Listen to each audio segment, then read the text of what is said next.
Oke, selamat datang di perkuliahan mengantar akuntansi. Nah, jadi dengan perkuliahan kali ini kita akan menggunakan media YouTube seperti yang tadi saya janjikan ya. Kita langsung saja ke materi yang sudah saya share di learning ya. Materi ini mengenai perusahaan dagang. Akuntansi untuk perusahaan dagang. Jadi selama 7 pertemuan kemarin, pertemuan pertama sampai dengan pertemuan ke-7 sebelum UTS, materi yang teman-teman pelajari adalah materi akuntansi untuk perusahaan jasa ya. Pertemuan ke-8 sampai pertemuan ke-14 nanti kita akan membahas mengenai akuntansi di perusahaan dagang. Mulai lagi dari awal, dari mulai transaksi-transaksi yang terjadi dalam perusahaan dagang. Oke, sekarang perbedaannya adalah di perusahaan dagang dan perusahaan jasa ya. Jadi perusahaan dagang adalah perusahaan yang kegiatannya membeli barang dagangan dan menjual barang dagangan tersebut tanpa ya, ini perlu digarisbawahi, tanpa melakukan perubahan terhadap barang tersebut terlebih dahulu ya. Jadi bentuk fisik barang yang dibeli oleh perusahaan dagang tersebut dengan bentuk fisik barang yang dijual itu sama ya, berbeda dengan perusahaan manufaktur yang merubah bentuk fisik barang dagangan ya. Misalnya kalau perusahaan manufaktur itu misalnya contohnya adalah perusahaan yang memproduksi roti, barang persediaannya dia adalah tepung terigu, kemudian dia olah, hasilnya adalah roti. Dengan beda. Ya, ciri-cirinya tadi sudah ya, tanpa ada pengolahan terlebih dahulu. Kemudian kegiatan-kegiatan yang terjadi di perusahaan dagang yang membutuhkan pencatatan akuntansi. Nah, di sini ada beberapa contohnya. Transaksi-transaksi yang sering terjadi dalam perusahaan dagang yang membutuhkan perhatian atau pencatatan akuntansi. Yang pertama ya, A dan B adalah membeli barang dagangan, membeli persediaan barang dagangan ya, bisa secara kredit maupun secara tunai ya. Kalau secara kredit nanti akan menimbulkan utang, kalau secara tunai berarti akan mencatat pengeluaran kas. Nah, kemudian transaksi berikutnya yang sering terjadi adalah pengembalian barang dagangan. Jadi perusahaan bisa saja mengembalikan barang dagangan yang sudah dia beli dari si supplier. Ya, alasannya apa? Bisa macam-macam. Misalnya karena barang yang dia beli itu rusak, persediaannya rusak, atau ternyata expired, atau ternyata tidak sesuai dengan spesifikasi yang diharapkan. Jadi si perusahaan bisa mengembalikan barang tersebut ke supplier. Kemudian berikutnya adalah menerima atau membayar biaya angkut pembelian ya, karena di sini barang dagangan atau persediaan perusahaan itu memiliki bentuk ya, maka supaya barang dagangan tersebut dari supplier bisa sampai ke perusahaan membutuhkan biaya angkut ya. Nanti ada kesepakatannya siapa sih yang harus bayar biaya angkut.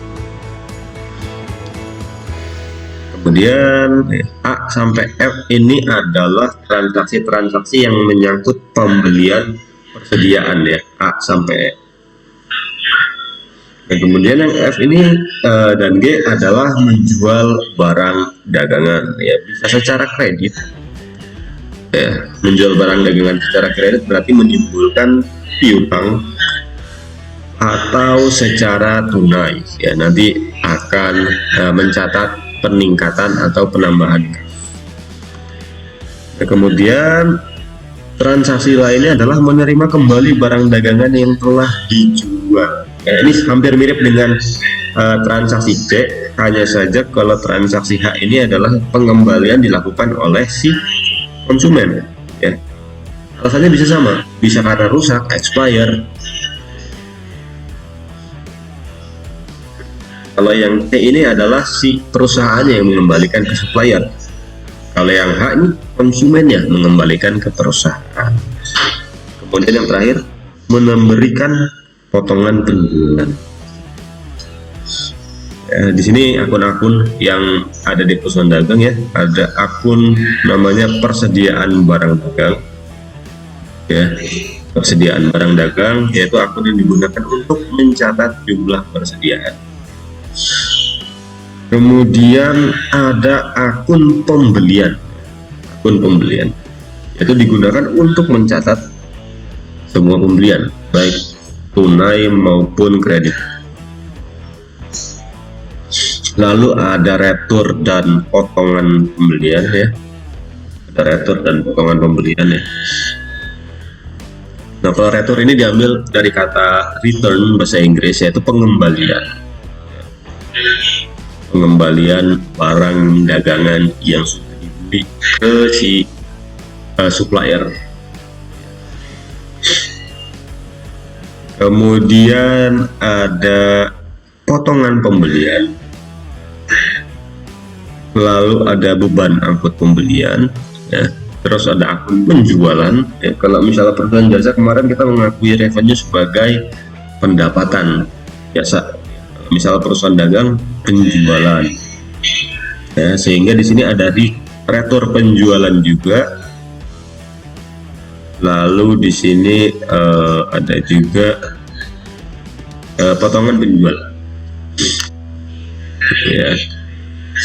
Nah, kemudian berikutnya yang ada dalam perusahaan dagang juga itu adalah apa yang disebut dengan termin, ya, syarat ketentuan khususnya untuk transaksi-transaksi yang dilakukan secara kredit.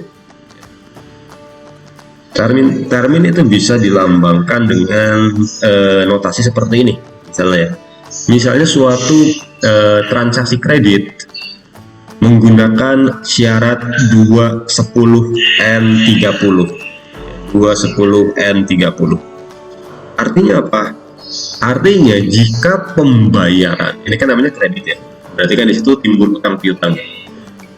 Artinya jika pembayaran dilakukan dalam jangka waktu 10 hari atau kurang, ya, ini dari angka 10 ini, 10 hari atau kurang semenjak tanggal transaksi,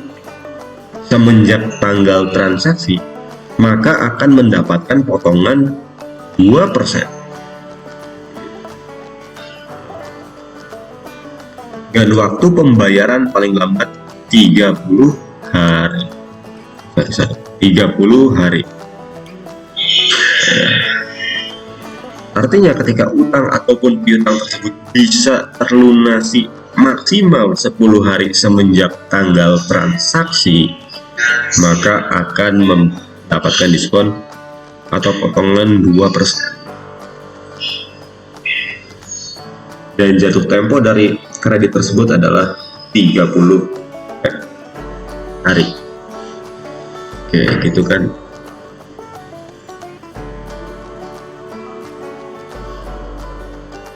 Syarat yang berikutnya, yang kedua, ini nggak akan saya pakai juga sih. Saya pakainya syarat yang ini aja. Ini ada juga 210-115N30. Ya, artinya jika pembayaran dapat dilakukan dalam waktu 10 hari atau kurang, ya, semenjak tanggal transaksi, akan mendapatkan potongan atau diskon 10%. Tetapi jika pembayaran dilakukan setelah tanggal 10, ya, setelah tanggal 10, masih nyambung sama ini, sampai dengan maksimum tanggal 15, dia potongannya hanya 1%. Setelah tanggal 15 berarti sudah tidak mendapatkan potongan. Paling lambat 30. Kemudian syarat atau termin berikutnya adalah EOM, yaitu end of month. Artinya adalah harga dari faktur itu adalah nota ya, nota pembelian atau penjualan, harus dibayar pada akhir bulan atau pada akhir bulan di mana transaksi penjualan itu terjadi. Ini adalah syarat-syarat kredit untuk transaksi dalam perusahaan dagang. Nah, kemudian ada juga syarat penyerahan barang yang ini akan menyangkut biaya angkut pembelian atau biaya angkut penjualan. Ya. Nah, di sini ada dua kesepakatan. Ada dua kesepakatan yang terjadi, yang biasa terjadi. Ada yang pertama adalah FOB shipping point. Yang kedua adalah FOB destination point. FOB shipping point akan memunculkan beban angkut pembelian. Ya, kenapa memunculkan beban angkut pembelian? FOB shipping point ini digunakan apabila perjanjiannya adalah biaya angkut itu dibayar oleh si pembeli. Ya, namanya aja shipping point, FOB shipping point. Artinya apa? Penjual bisa perusahaan, bisa itu supplier, itu hanya bertanggung jawab terhadap barang dagangannya sampai dengan barang dagangan tersebut tiba di shipping point-nya. Shipping point itu bisa agen pengiriman, bisa juga pelabuhan, lalu bisa bandara dan lain sebagainya. Nah, biaya-biaya yang timbul setelahnya itu menjadi tanggung jawab si pembeli. Makanya di sini beban angkut yang muncul adalah ketika beban angkut pembelian. Si penjual tidak menanggung beban angkut. Sedangkan kalau FOB destination point, ya di sini memunculkan beban angkut penjualan. Ini pihak yang menjual barang dagangan, bertanggung jawab penuh atas barang dagangan tersebut sampai dengan barang dagangan tersebut tiba di tujuan. Ya, diambil dari kata destination. Ya. Nah, sehingga di sini akan memunculkan beban angkut penjualan. Ya, kenapa? Karena si pembeli di sini tidak mencatat adanya beban angkut. Yang mencatat hanya si penjual. Ya, jadi nanti ketika transaksi kredit dengan syaratnya adalah FOB, baik itu shipping point maupun destination point, ya teman-teman harus memperhatikan betul transaksi tersebut diambil dari sudut pandang mana, si penjual atau si pembeli. Ya, kalau misalnya menggunakan salah satu ini, pembeli hanya membayar yang shipping point atau yang destination, ya khususnya terkait dengan biaya angkut. Gitu ya.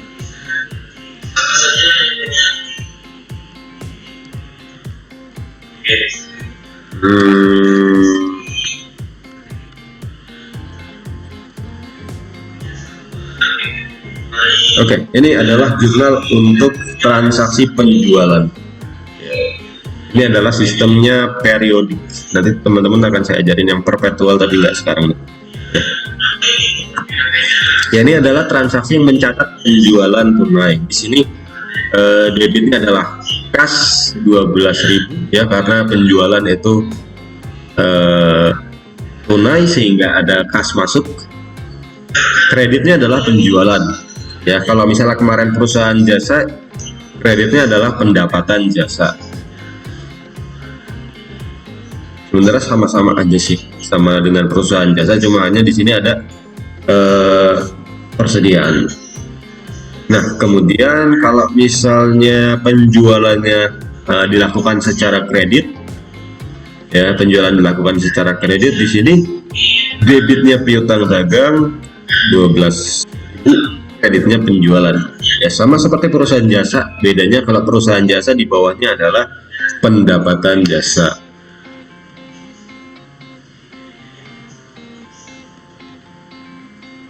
Oke, nah ini contoh ya, retur ya. Retur penjualan pada hakikatnya merupakan pembatalan atas penjualan yang telah dilakukan perusahaan. Ya, baik sebagian maupun seluruhnya. Pengaruh retur ataupun potongan penjualan adalah berkurangnya pendapatan penjualan, ya, dan berkurangnya kas atau piutang. Ya, kenapa berkurang penjualan? Kenapa berkurang kas? Kenapa berkurang piutang? Salah contohnya langsung ya. Misalnya diterima pengembalian barang rusak dari salah seorang pelanggan. Ya, berarti kita pada posisinya perusahaan ya, menerima barang dagangan yang rusak, gitu ya, dari pelanggan nilainya 2.500 yang berasal dari transaksi kredit. Artinya apa? Artinya pada saat terjadi transaksi penjualan kredit tersebut, perusahaan mencatat adanya utang dagang, ya, utang dagang. Sehingga piutang. Sehingga ketika si pelanggan tersebut mengembalikan barang dagangannya, maka piutang dari pelanggan tersebut kita kurangin sebesar yang dikembalikan. Oleh karenanya di sini piutang dicatat pada posisi kredit. Artinya piutang dari pelanggan ini berkurang 2.500. Ya, debitnya adalah retur dan potongan penjualan. Kalau misalnya transaksinya dilakukan secara tunai, maka di sini perusahaan akan mengkredit kas. Kenapa? Karena mengembalikan kas ke si pelanggan yang mengembalikan barang dagangannya, gitu ya. Kalau kas berarti pelanggan memberikan barang yang rusak terus kita ganti pakai kas, perusahaan kan artinya kasnya berkurang, dicatat di kredit. Kalau si pelanggan itu mencatatnya adalah transaksinya adalah kredit yang menimbulkan piutang dagang, maka pengembalian barang dagangan di sini dicatat dengan mengurangi piutang dagang dari si pelanggan.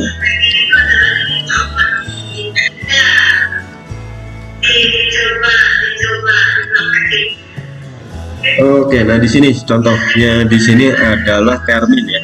Termin itu terjadi pada transaksi kredit. Jika penjualan dilakukan secara kredit, maka syarat pembayaran di masa yang akan datang harus ditetapkan dengan jelas. Ya, syarat penjualan biasanya dicantumkan dalam faktur penjualan. Ya, ini nota ya, faktur penjualan, dan merupakan bagian dari perjanjian penjualan. Syarat perjanjian disebut juga dengan termin, itulah, yang biasanya ditulis dengan notasi seperti ini. Oke, kita contoh aja soalnya pada tanggal 10 Oktober perusahaan Merbabu menjual barang dagangan kepada seorang pembeli dengan harga 10.000 secara kredit dengan termin 2/10/30. Nah, pada tanggal 10 Oktobernya, pada saat terjadinya transaksi penjualan kredit tersebut, ya, si perusahaan mencatatnya sebagai piutang dagang di debit 10.000 dan kreditnya adalah penjualan 10.000. Ya, kenapa piutang dagang? Karena kredit. Ya. Nah, terus ininya kapan? Ya. Syarat ini mulai berlaku pada saat nanti ketika si pelanggan melunasi piutangnya. Ya. Oke, ya. Tadi syaratnya adalah 2/10/30. Artinya si pelanggan akan memperoleh potongan 2%. Ya, memperoleh potongan 2% apabila kewajibannya itu dilunasin paling lambat 10 hari semenjak tanggal transaksi. Ya, tanggal transaksinya adalah tanggal 10 Oktober, sehingga paling lambat dia akan memperoleh potongan adalah pada tanggal 20 Oktober. Nah, di sini contoh berikutnya adalah misalnya pelanggan tersebut melunasi atau melakukan pembayaran pada tanggal 19 Oktober. 19 Oktober. Artinya apa? Ini 19 Oktober kan masih dalam potongan. Maka pertama-tama yang harus kita lakukan adalah mencari berapa besaran potongan ya. Transaksi kredit tersebut atas sebuah barang dagangan senilai 10.000 ya enggak? Harga transaksinya adalah 10.000 harga barang dagangan tersebut. Nah, potongannya di sini adalah 2% ya, 2% dari 10.000 yaitu 200. Artinya kalau misalnya si pelanggan ini bisa melunasi kewajibannya sebelum tanggal 20, dia akan menerima potongan 200 ya. Nah, ini adalah jurnal yang dicatat oleh si perusahaan ya. Pertama, menutup piutang dagang sebesar saldo piutang pada saat transaksi ya. Di sini transaksinya adalah 10.000 ya. Menimbulkan piutang dagang senilai 10.000. Nah, itu ditutup 10.000. Kemudian potongan penjualan tadi ya senilai 200 rupiah tadi posisinya adalah debit. Nah, kemudian kasnya adalah piutang dagang senilai 10.000 dikurangi potongan penjualannya 9.800. Artinya di sini perusahaan hanya menerima uang 9.800 atas pelunasan piutang dagang pelanggan itu ya.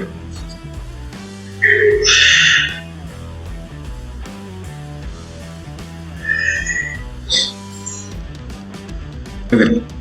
Untuk persediaan barang dagangan metode pencatatan nanti ada metode periodik dan perpetual, itu nanti akan saya bahas nanti saja. Kalau yang perpetual nanti aja. Nah, langsung aja. Misalnya pada tanggal 3 Januari perusahaan membeli barang dagangan secara kredit. Ya, beli barang dagangan secara kredit. Maka akunnya di sini debitnya adalah pembelian 50.000 karena dilakukan secara kredit. Di sini ada utang dagang 50.000. Misal di sini perjanjiannya adalah 2/10 dan 30.